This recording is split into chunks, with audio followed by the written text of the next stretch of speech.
Hello everyone, I am doing a video on my Polaris, my 2018 Dynamix Polaris. Bought it about 4 months ago and we had an accident about a week and a half ago. We had some severe damage up into the left front suspension. Most of it has already been removed, but I'm going to go ahead and show you some pictures of it. What we've removed, and then we're going to start documenting what we're going to do to get everything fixed. We've got an insurance estimate. The cost for repairs on everything was $11,500. We're going to see what we can do. We're going to do the repairs ourselves with the money from the insurance and see if we can save some money and save our deductible. So here's a shot of what we have going on. We have the front bumper, the front grille. We have damage up here. The fender flare was pulled off. We've got damage to the lower control arms. They were ripped off. We got the rocker panel. That's been sheared, ripped, torn, and the rocker guards. Underneath here, we have already pulled out most of the broken parts. We still have to pull out the steering assembly, the lower control arm right down there. That bolt is not coming out until the front bumper comes off. We've got to do some straightening up on some of the pieces down here. Don't know if you could see that or not, but they sheared right through the upper control arm mounts. That one is still good, just needs a little bit of straightening. So the parts that we have, these are some of the parts that were taken off already. We have the shock assembly. This is a very expensive shock. It's over $1,200, so it still looks like it's good. Not only is it $1,200 for the shock, but then you have the spring, the lower spring, the upper spring, the lock nuts that are on it. Very expensive, about $1,500.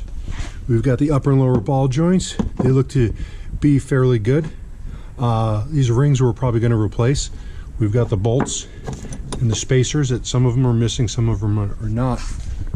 The control arms, they didn't fare too well. This is supposed to be straight, not quite anymore. That is the upper. This is the lower control arm. Obviously not straight, and obviously torn right off the mounts. I was very surprised about how thin and how easy this tore off. It's the drive shaft assembly right here. You can see that this has been damaged quite a bit. This is missing a whole section. That's still in the hub.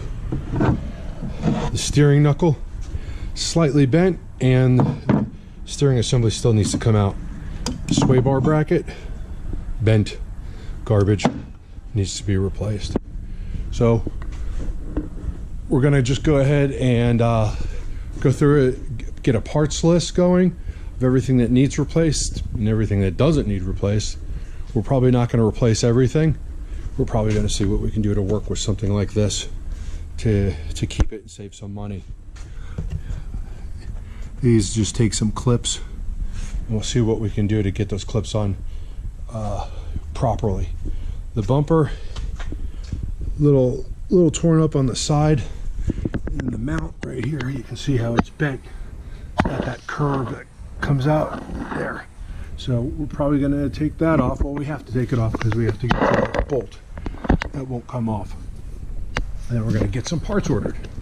So join me for this. We're going to make a couple videos, and we'll see how everything goes. I'm going to, hopefully we'll be able to get some information up for some people who've never done this before, and maybe we'll help them. Talk to you later. One last thing. We got a couple pictures here showing some of the damage. That's the upper control arm, and that is the rim, what's left of it. There's the upper control arm, doesn't look too good. It's not straight. Shock made it out there pretty well. There's the drive shaft goes right in there. I need to get that cleaned out. There's the front bumper. You can see how it's bent right at the bottom. There's a shot of the Polaris when we had it up on the trailer. And that's a shot being towed out by someone who's friendly enough to help me. That's the other guy's Can-Am. He had just about the same amount of damage. And this is us trying to get everyone towed out. So thanks for watching this video. There's going to be more to come as we rebuild this, and probably in a couple of days we'll get some more work done on that. We also have this Honda TRX that needs a clutch kit. We might do a video on that too, just to see what we can do and make some videos. So thanks for joining. Hit the subscribe button so you can get notified when there's going to be a next video. Thanks.